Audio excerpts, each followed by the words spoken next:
Morning, guys. This is Nathan from RunDreamAchieve.com. And this morning's video, I want to just talk on what is the best way to train for a marathon. This is a common question asked by a lot of distance runners around the world.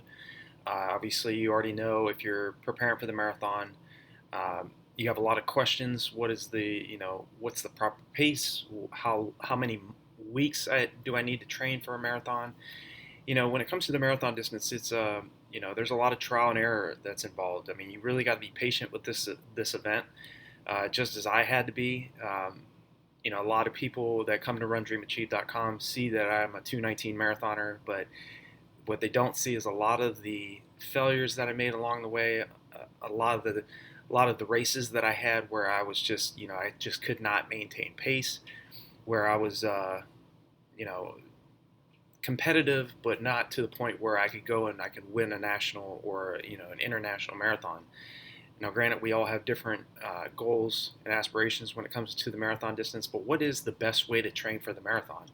In my personal opinion, if you have a specific time goal in mind, you have to take whatever that goal pace that you want to run, and you have to, over preferably a 12 to 16 week block of training, really narrow in and focus in on training at or below that goal marathon race pace.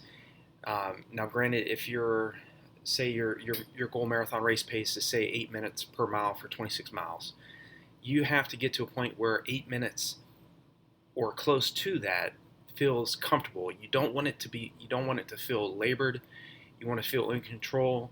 And in the marathon itself, you don't really want to get to the 3 or 4 mile mark in the race and feel like you're fatigued. You want to get to you should feel that way when you get to around mile 18 or mile 20. That last 10K really is the critical part of the race. You hear a lot of times that there's two parts of the marathon. It's the first 20 miles and the last 10K. But in my personal opinion and my experience regarding the marathon distance, the best way to train for the marathon is for probably the most important thing to keep in mind is to be patient more than anything.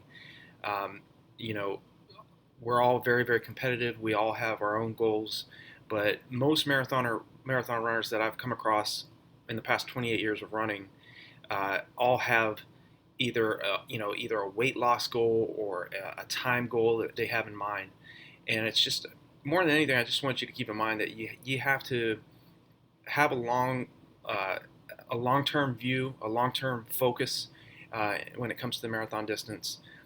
Believe in delayed gratification. Don't expect that you're going to get instant results with this event. Um, you know, Myself, I was trying to break a 2 hour and 22 minute marathon. It comes out to 5:25 mile pace for 26.2 miles. It was an extremely difficult goal. I eventually achieved it. I ran 2:19:35.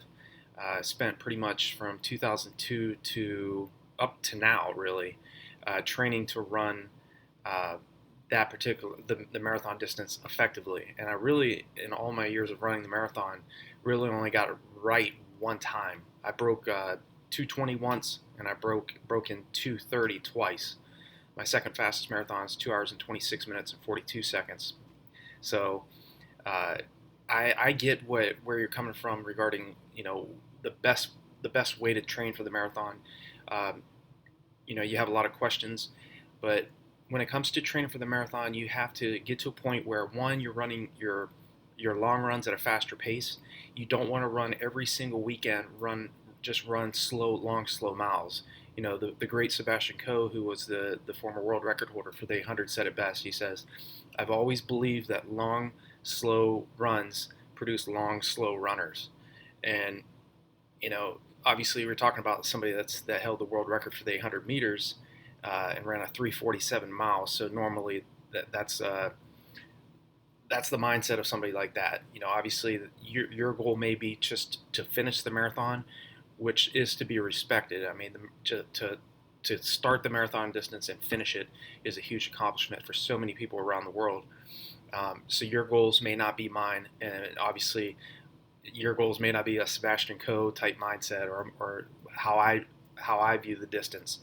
But whether you are a total beginner or you're somebody that's been training for years, the number one recommendation I can provide to you in regards to the best way to train for the marathon is to think long term. Don't think short term. Um, I prefer a 16-week block of training when I prepare for my marathons. Usually anywhere from 4 to, at the longest, a 5-month block. 20 weeks is adequate. It's sufficient for you to really prepare and get fit for to be able to sustain a strong pace for 26.2 miles. You really want to focus in on in terms of the best way to prepare for the marathon is you want to focus on those track sessions where you're training at 30 seconds to up to a minute faster than your goal marathon race pace. You want to get to a point where, like I said, where marathon pace feels more in control and less fatiguing when you're out there putting in the miles. It's difficult. There's no question about it. I get a lot of questions from the videos I've made and the posts I've written on RunDreamAchieve.com about running faster on long runs. That's personally one of my biggest. I think one of the biggest reasons why I was able to break 2:20 for the marathon was because I increased the pace of my long runs, and that didn't happen overnight. You got to gradually allow your body to get fitter and to adapt to the stresses that you're placing upon it in training. And a lot of times you're going to start second guessing yourself when maybe you can't hold. Say you're focused on doing up to like a 20-mile run, and you want to get to about 10 to 15 miles of that 20-mile run at or close to your goal marathon race pace, and maybe you're only able to hold it for like 2 or 3 miles. So don't get discouraged when you're just starting off with your training. Sometimes it takes a couple training blocks to training segments to get to a point where you can hold 10 to 15 miles at or close to your goal marathon race pace. Like I said, it took me a long time to really get the marathon right because, as you already know, it's 26.2 miles. We're not talking about a mile on the track or a 5K. There's a lot of other segments, a lot of things you got to be doing right regarding the marathon to get it right. So the best way to train for the marathon is not only to put in the long, slow miles. Running slow is still very important, still critical because you have to recover from the hard training sessions. But it's a culmination of a lot of different things you've got to be doing right. One, increasing the paces of your long runs because it does you no good. Like if you have an 8-minute, you want to hold 8 minutes per mile for 26.2 miles. Just for example, it doesn't really do you much good to be going out and doing 20 to 24 mile long runs at 10-minute mile pace when you're trying to race 26.2 miles at 8-minute mile pace. So, granted, it's still important to run slow, but it's critical that you're training your body at that higher heart rate, at the higher anaerobic threshold, where your anaerobic threshold is about between 165 to 174 beats per minute if you're wearing a heart rate monitor. This is right around the heart rate that we race at for the marathon, or any distance really. Your heart rate's right around the anaerobic threshold, so you want to get to a point where you're training at that intensity and far below that intensity. And when I say far below, I'm talking about doing sprints like repeat 200s, repeat 400s, repeat Ks on the track, where you're more at your aerobic capacity. Your aerobic capacity is basically your maximum oxygen output. It's like right when you're training at a heart rate of about 175 beats up to close to your max heart rate. So how to train for a marathon, how to prepare for a marathon, that's the critical steps. You want to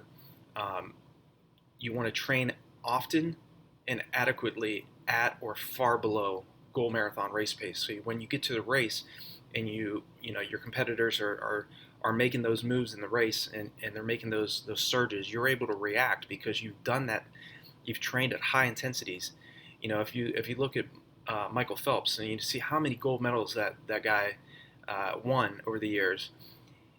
If you watch his training on YouTube, a lot of his races and his training sessions are on there. Take a look at how intense he is in training. He's training often, and all those years of preparation, he prepared himself in training first and he trained at such a high intensity, high heart rate that he's able to clear that lactic acid that's building up in his system when he's swimming. And it's the same with marathon running. That's the name of the game. You want to get to a point where you're clearing lactic acid faster than it's building up in your bloodstream. And unfortunately, that training, that physiological effect doesn't come about by running slow. You have to train your body. You have to train intense often. But that being said, you also have to know when to back off and slow down on your recovery days. So take those easy days very, very, very easy, relax, slow down, and be very, very patient when it comes to this distance. It's like I said, I started running marathons in 2002 and ran my PR for the marathon in 2007. So it took years of preparation to get to that point. So keep these fundamentals, these strategies in mind. If you have a question, if there's something that I didn't answer in this video, feel free to leave a comment, email me, or if you haven't yet subscribed to the channel, definitely hit subscribe and the bell icon. That way when I make new videos, you'll be able to get notifications about that. Obviously, and as well in the description, check out the description because I've created 2 courses for marathon runners, one for athletes that are trying to break 3 hours and another for athletes that are trying to break 4 hours for the distance. The sub 3 hour marathon pro and the sub 4 hour marathon mastery courses will definitely help you in your preparation, and it'll give you a lot more feedback in terms of videos of me covering a lot of the issues and the exact steps that you need to take in order to get under those marathon barriers. So hopefully this video has been helpful for you in some way. I enjoy giving my feedback and obviously hearing your feedback as well on things that pain points that you're having that I can either create a video on or write a post on that will help you get to a point where we can bypass those tough times in training that we all go through. A lot of times it's just a matter of changing your strategy up that will make the biggest difference. So I wish you all the best. Have a great weekend, and I'll talk to you next time.